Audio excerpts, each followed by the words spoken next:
All right, ready to go? Yeah. Yeah, it's John Reed, and I have commandeered another deserted room, and I have my partner in crime, aka sometimes called the cowboy, Brian Summer. What up? Hi, howdy. I saw And you shaking your and head. John, welcome to We Texas. we are in Texas, right? Yeah. So we are trying to make sense of a day and a little more at zohoday, action packed. And I think the interesting part about our gathering here is this is very much an intentional enterprise Zoho gathering. So Zoho is doing a different SMB analyst event in the fall. And so Zoho spent the last day really making the case for being an enterprise player. And that was ambitious of them, and it was interesting. And there was also a whole heck of a lot of AI talk, as you were pointing out. In fact, AI kind of threatened to derail everything else as usual. So It wouldn't be the first vendor event where AI it wasn't just the topic du jour, it was the only topic du jour. right. Here, I'd say it was probably 80% of the conversation focused on that. Well, why don't we start with the overall enterprise play? I did a short panel discussion with Zoho leadership on that this morning, and I was joking about it because in preparation for it, I made a list of like 20 or 25 points around what it takes to like be an enterprise grade vendor. Because we've seen a lot of smaller cloud ERP vendors, for example, trying to make this push. And so I have all these elaborate criteria I set out, and I didn't cover hardly any of them today, but some of them were actually funny because they were like unwanted criteria, like you're an enterprise player when your UX is degraded through too many rapid fire acquisitions, and your partner morale and your partner community goes to crap, and you got big and different SIs. So there are dangers of moving up market too. But how do you sort of assess this in terms of like where Zoho's at, and also how you think they did? Because this is not an easy case for them to make. So I think Zoho definitionally has a little bit, I'd say, less spectacular kind of set of size constraints, whatever, around what they would define as an enterprise. And that's fine because, frankly, it's a space that any employer of, say, 1,000 people and beyond is often considered enterprise level. But that also means you're lumping in employers who have 500,000 or 1 million employees or something like that. And there's a lot of differences in that broad kind of group. The other thing is, of these larger enterprises, it's one thing for many of them to be multinationals who have operations in, say, 4, 5, 10 countries. That's a level of difficulty in and of itself. But then to get someone who's operating in over 100 countries and territories, that's a whole nother ballgame.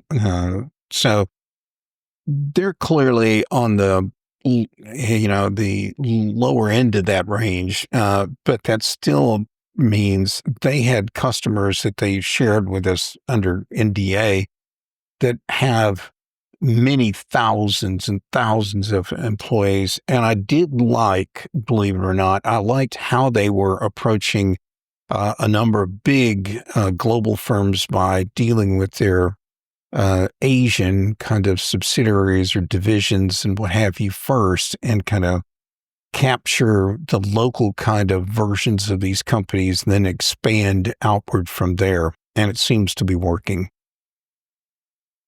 Yeah, and Zoho's a company that doesn't talk a lot on the record about its growth numbers and stats. So they gave us a bunch of stuff, but it's not stuff we can really share publicly. But I think that the gist of it is that Zoho is interesting amongst vendors in its space where it's got such a big global footprint of smaller businesses that it has a fair amount of protection against the headwinds of the market.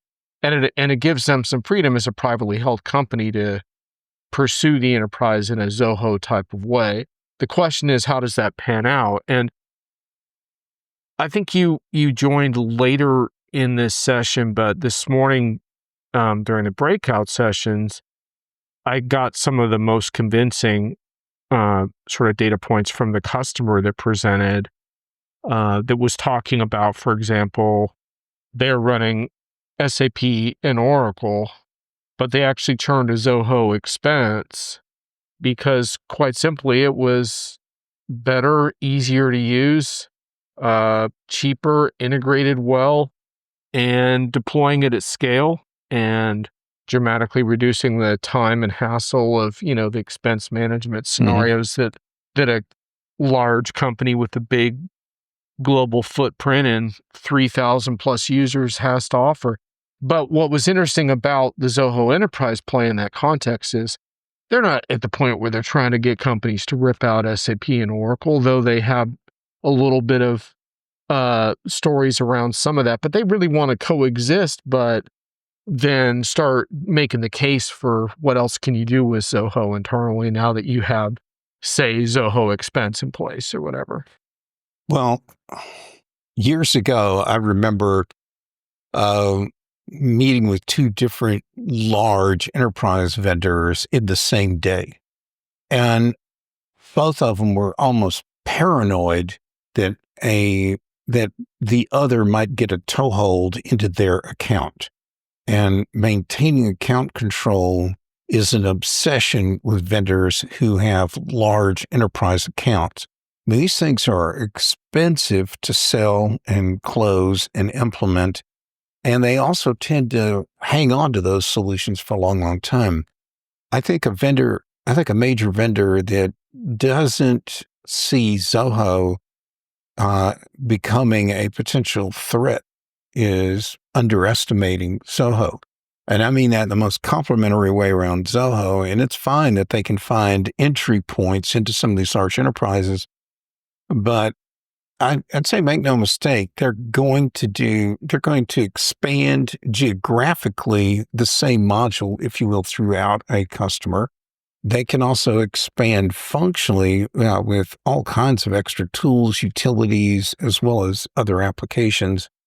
They're not going to just sit still. It's not going to be, and part of that is because they have a cost structure that is so ridiculously low that gives them an opportunity to get in with these companies. And what's going to happen in a lot of these firms, like one of my clients, they had 16 global CIOs in that company, and they meet every month or two. And what do they talk about? They talk about how they're getting reamed over on a contract negotiation or an upgrade fee or whatever. They also talk about like, oh, we just got some new stuff like from a Zoho at a price point that just makes my budget problems go away. So again, are they quite fully ready for all things enterprise globally at the super big E enterprise level? No. Are they directionally going that way? Yes. And that's what I'm seeing. So when you say that you think vendors underestimate Zoho, what do you think they underestimate about Zoho? I think they discount Zoho's, uh, they don't understand Zoho's cost structure and pricing structure. And I think they try to cast Zoho as if it's that low cost, it can't be that good. Hmm. And I think that's the way they position against Zoho. And I think I think the smart buyers are realizing that's bullshit. Hmm. And that's a fake positioning that competitors try to foist on that can't be withstood. So, and I think one of the things I would add to that, and I do think, you know, we'll probably get into some of the challenges Zoho faces also, but in terms of what vendors underestimate about Zoho, one things I would add to that is Zoho is got a really coherent, unified data platform that is built all of its applications on. And that's actually kind of a big deal because as Zoho begins to articulate this sort of comprehensive approach to AI along with low code and workflow automation and stuff like that, what it means is that if a business user builds like an app for their industry or whatever using low code. And we saw an example of this. Someone had literally their business users built their own vertical add-on to Zoho. It's going to be provisioned with all the security, role-based access, all of that other stuff is built into that, like building blocks of building an app. So it's not just like you and me going to our hotel room tonight and like creating some, low code app online. This has got all the Zoho provisions inside of it. I think that's a pretty big deal because it means not only can you move quickly, but you can do it in the context of an overall platform. And that would be, I think, where vendors should be careful with Zoho, because that gives them a lot of flexibility to, for example, when we got into some of the vertical discussions, it gives them a lot of flexibility to work with a customer, and suddenly they're building out some vertical, and now they're saying, hey, this could be a good vertical for us to play in. Let's work with more companies in this vertical. Mm-hmm. The vertical stories were really kind of interesting because they involved some very big companies with some very core mission critical kind of applications. And I'm not saying, I don't want a listener to think that they're coming out with something that can replace a gigantic, like fully automated factory of the future, integrated, manufacturing kind of world, digital manufacturing kind of environment. You could with enough time, money, but no, but we're talking about a number of very painful, bespoke, custom kind of apps that companies have had for a long time. And we may start seeing a lot more of those getting replaced out with, as you correctly pointed out, the whole integrated tool set that Zoho's got. And there were some anecdotes around the field views on the dealer management system was an example of, one company built it, but now, okay, let's look at other companies in that sort of financial supply chain, if you will, and like put in that type of solution for them. And so it's really interesting. The only thing that I found missing, and I did like the vertical discussions here because in the past, we didn't hear nearly enough from Zoho around their industry plays. And I tend to think the future of the markets they're targeting, especially in that mid-level enterprise market, does require that industry focus. So I was really glad to hear about it. I want to hear more around getting industry leaders in those verticals together in the auspices of Zoho to talk about how those industries are changing, because I think so much of this feels like a platform and technology play. And I want to see them also develop the credibility to have industry conversations, because the thing is, Brian, to your point around cost structure, they could potentially have those conversations, whereas in the past, when you brought those leaders together, they would say, well, I'd love to do that, but I can't afford it, even if it could. But with Zoho, you could have those conversations and say, hey, what if we had an aggregated supplier marketplace for this vertical or whatever? A bunch of different suppliers need this. We never worked together before. Zoho could probably build that for you, right? And so let's have these conversations, because I think too much right now is just about AI instead of looking at how is our industry changing and what firms can we align ourselves with as a customer to help us cope with these changes. And I'd like to see Zoho in their verticals be able to have those kinds of discussions. So I think there's a human and community element in play, not just a platform. So I'd like to hear more about that in the future. But Well, then if I could add, one of the things I want to hear is, I didn't hear anything really about how any of those vertical deals get monetized either by Zoho or by members of the ecosystem that are volunteering their intellectual property or their guidance and putting together, whether that's a partner or a customer themselves. But, we were only in this for about a day and a quarter, whatever, so we can't get all answers to all questions right away. So that's a follow-up knit, not a product line kind of deal. Well, I think we've given the listeners a bit to think about here, but the bottom line on this is the vertical stories were, I think, a pleasant surprise because of the magnitude of the kinds of change they're bringing into those companies And the fact that most of these are starting off in countries like India, where Zoho has a huge local presence and a technology presence there, and they're getting leveraged out from the subcontinent and beyond through Asia, and are getting picked up and are going to propagate themselves through other portions of those same customers. And that'll be something to really watch and see how that unfolds in subsequent Zoho encounters. Yeah, and this segues a little bit into our AI conversation with Zoho because I've written about Zoho's AI approach in the past, and one of the things I really like about Zoho and Sridhar Vembu, the CEO who's moving on from that role into more of a product and research role again. A lot of that I think is motivated by what he's seeing in AI and the impact of that for Zoho. And it's interesting to think about that because I walked up to you when you were doing your classic. I think you were talking to Raju, but you were doing one of your classic, like Brian, gives the tough love, like feedback thing. And you were talking about just the impact of Zoho's cost structure and Mhm. how much it could potentially drive adoption, but then also the challenges with like buyers that have inertia, for example, and aren't really moving ahead as aggressively as they could. Like, how do you deal with that? But I think the AI part is really interesting because it creates a potential segue between like helping companies to understand this is not just like you said, it's not just a cheaper option, but from an AI perspective, it could be a pretty sophisticated option for you. That Zoho's really done a lot of work. They do work with external LLMs and provide a lot of choice there for companies in terms of which ones they want to use, but they've also built a lot of their own models. They've worked a lot with right sizing models. When you talk with Zoho, you could tell they've been very deep in the experimentation on exactly what AI can and can't do. And that can't part is pretty important too.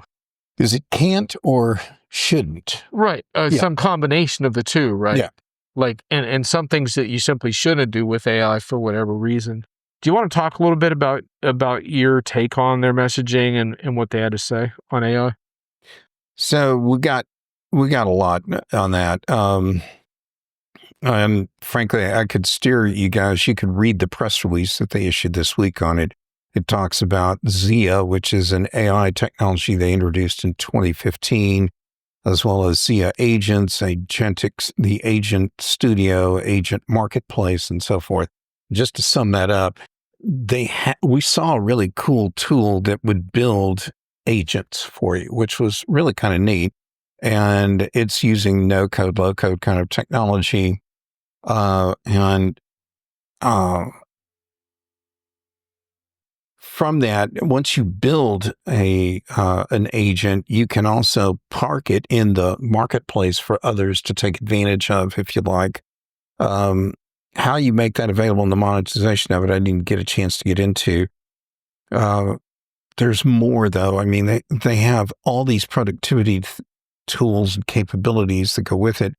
They had some slides that were things that I wish every vendor could replicate. For example, they had some that showed all the different kinds of tools. And I mean, the slide was completely filled with all kinds of tools. They had others that were things that, uh,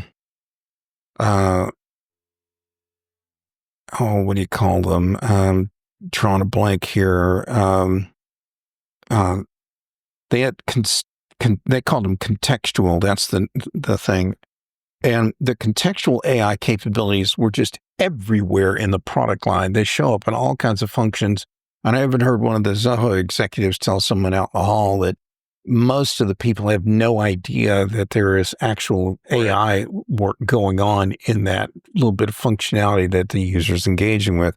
They have skills AI tools, and these are tools that do things like grammar correction and help you either write something or craft something or complete math problems or any number of things that they're designed around skill sets.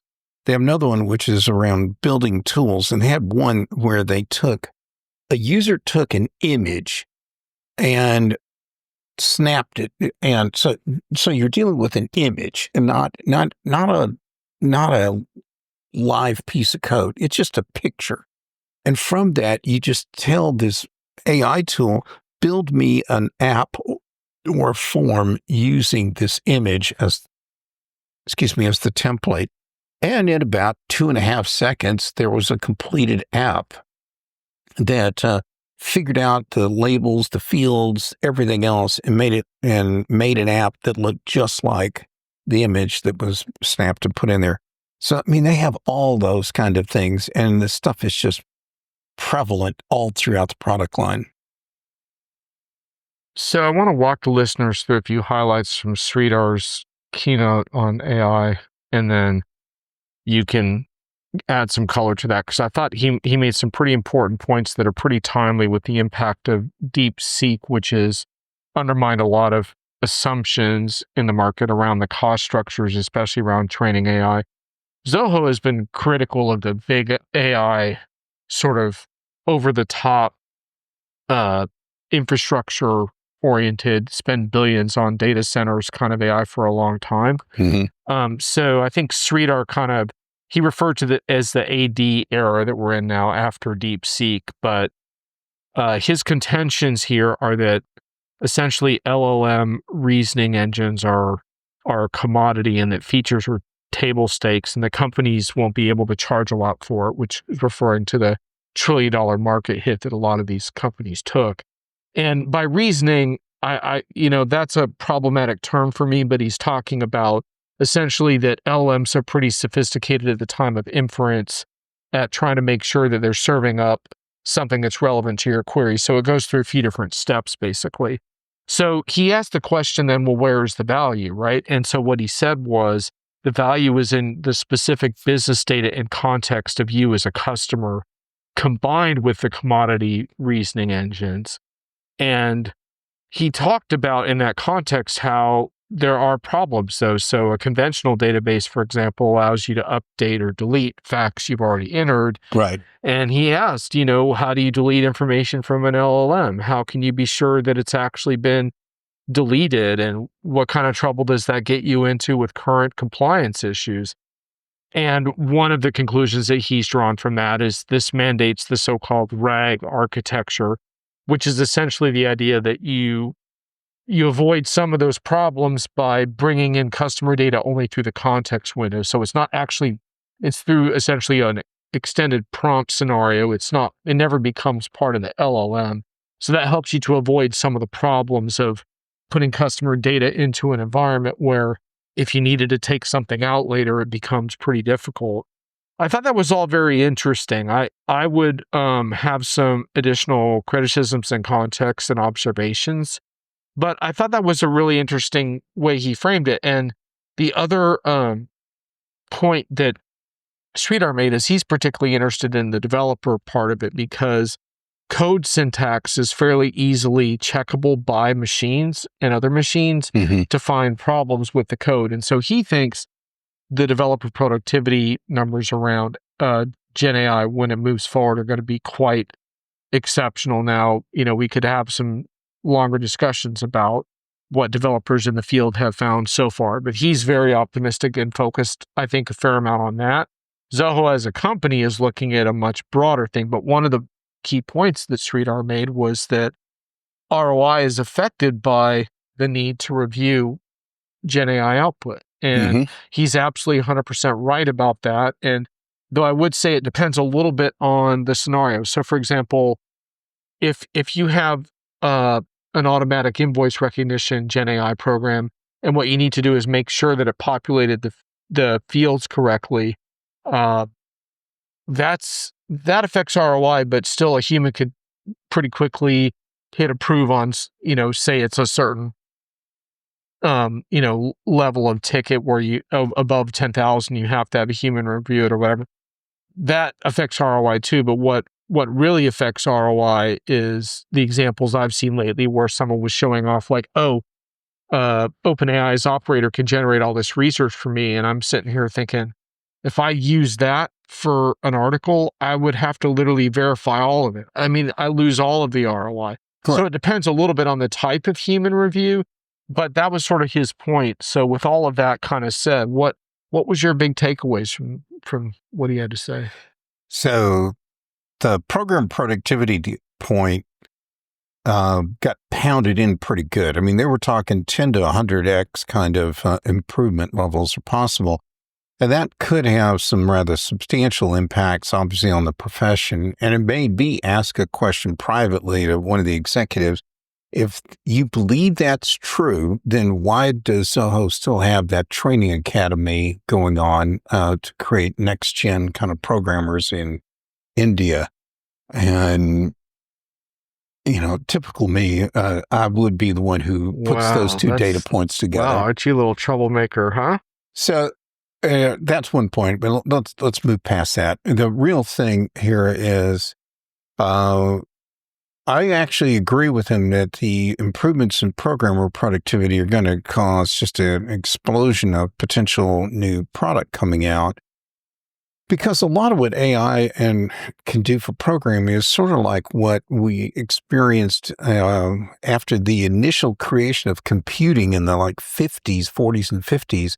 It took time until we got to some programming languages, so you didn't have to develop everything with machine code or hard wiring a computer. So it was these powerful languages with names like, COBOL and all that kind of stuff, assembler language. That's what caused a huge productivity boost. Then we saw a huge explosion of code and commercial applications go out. What we've got right now is this AI stuff is just continuing to democratizing programming is what's going on. And I don't see that. I don't see any kind of change on that happening.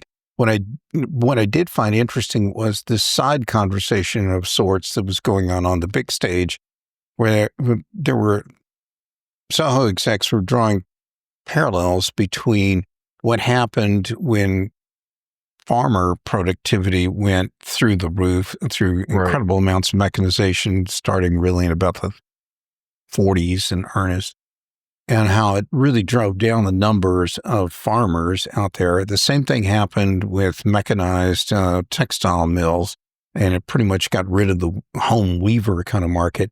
And I think what we're going to see is a concentration of power in a few companies that will control a huge amount of these AI and programming kinds of capabilities.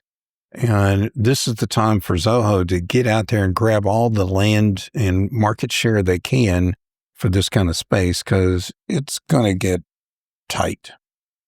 Yeah, and I think the biggest counter I have to some of that in an enterprise context is that there are folks like uh, Satya Nadella of Microsoft who maintain that these systems can essentially learn business logic and build their own sort of software, so you really won't need SaaS anymore and stuff like that. I don't buy it. I think the what's going to be interesting, and I think where Zoho could excel, is engaging subject matter and domain experts in the process of building software in a really seamless kind of a way. So if you're a CFO, you tell your Gen AI engine, here's what I want. Like, this is the kind of expense management I want. I want it to connect to these two systems. I want it to do this and that for me. And I want it to be blah, blah, blah in these regions. And then essentially generate the code for that and give it to a couple of senior developers, and build it. And I think Zoho's architecture is heading towards that, right?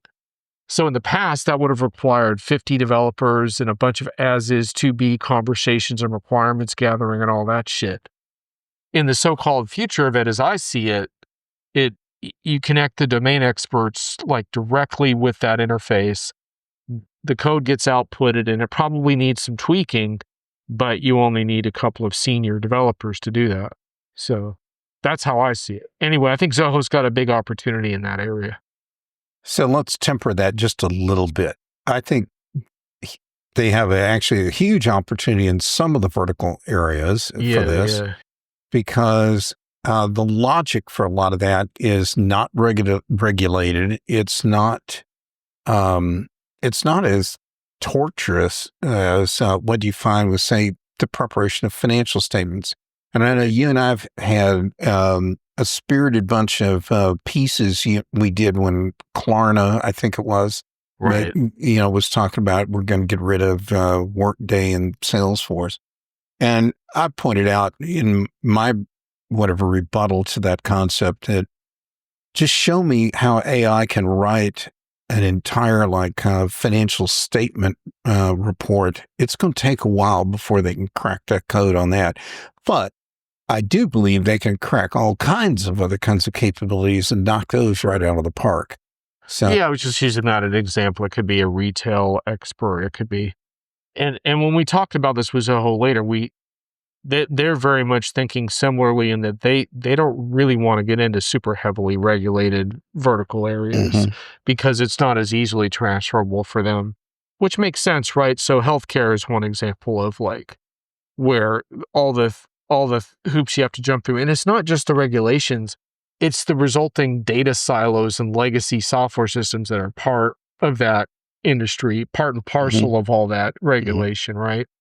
So Zoho's going to find other places to play, but I still think that type of future to me, where essentially the AI becomes this sort of intermediary between a business user and a developer, I think could be pretty promising. And to me, that resonates a lot more than a lot of the automagical bullshit that I hear about, like, oh, it's just going to write itself. It's going to understand all the business rules itself. It's like, I'm sorry, but I don't believe that. I think a lot of the nuances of how to get business done are actually in people's heads. And the challenge is getting that into software. And if you could do that quickly, I think that would be really cool.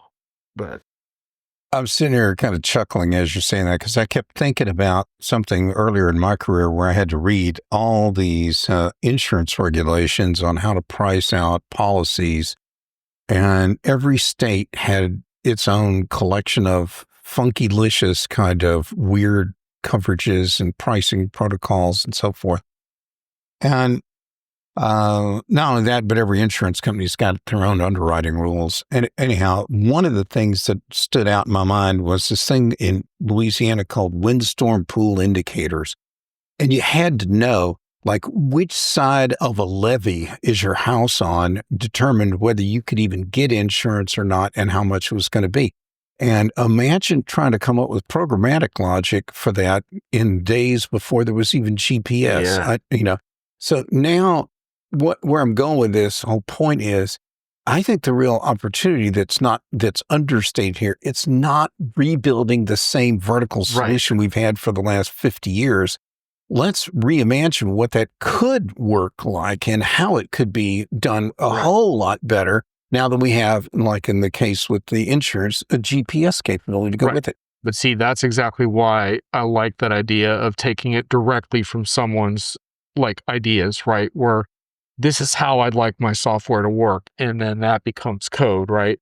That's really interesting Yeah. because a lot of for example, Phil Wainwright on Diginomica has been writing a lot about his fear that we're just going to end up automating old legacy processes. Yeah, we're repaving the cow path to make it repaving it to be a cattle superhighway. I mean, Right. it's just a faster, slicker version of the same old stuff. And that's not going to move the needle. The good news is clients seem to be very interested in doing things.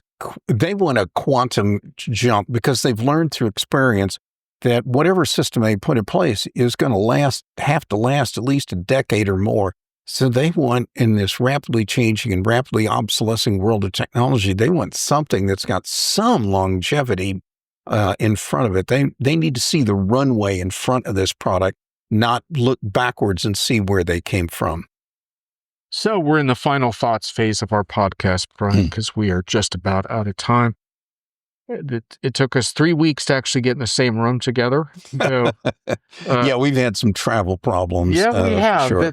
The winter event circuit has not been smooth, and I'm not sure that our flights home are going to be smooth either. And you're heading to New York, and I'm not sure that's going to be smooth. No, I think I'm gonna regret not going home tonight. Anyway, But yeah, so, although we did do, an Acumatica review virtually last week for listeners who wanna check that out, because Brian made that show and I did not.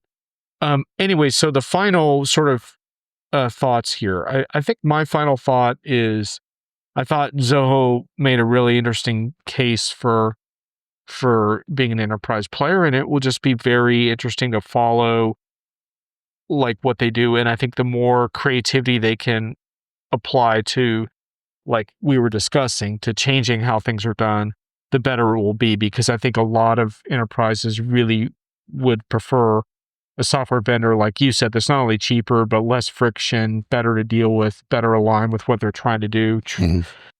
How Zoho is going to do that from a partner angle could be a whole separate podcast in terms of, I do think they need to find some partners that are not big SIs, but that are very vertically oriented, and they have found some of them, but I think project quality is going to be an issue as they grow. And I'm a big advocate of building out more technology to monitor project health, but I think that'll be an interesting topic.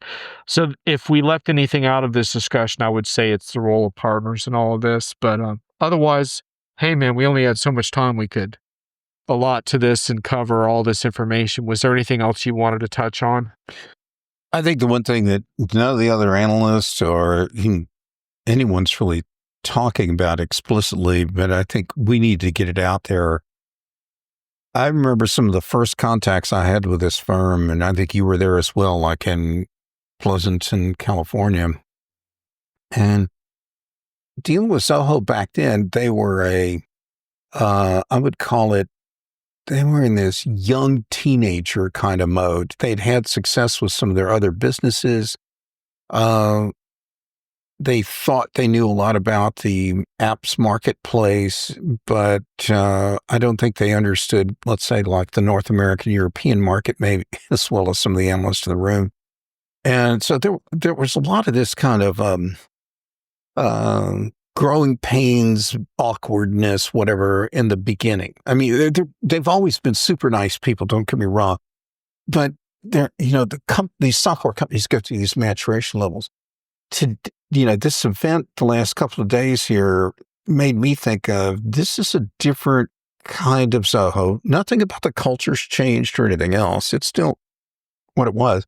It's just the level of maturation of the company and the product lines has gone up quite a bit. And I think anybody who thinks of them as they were just a kind of a low-cost vendor that provided software to startups or whatever, is really just doesn't understand how much they've grown up. Guys like you and I, we're always going to be nitpicking at things from every vendor out there, and Zoho will be no exception. But this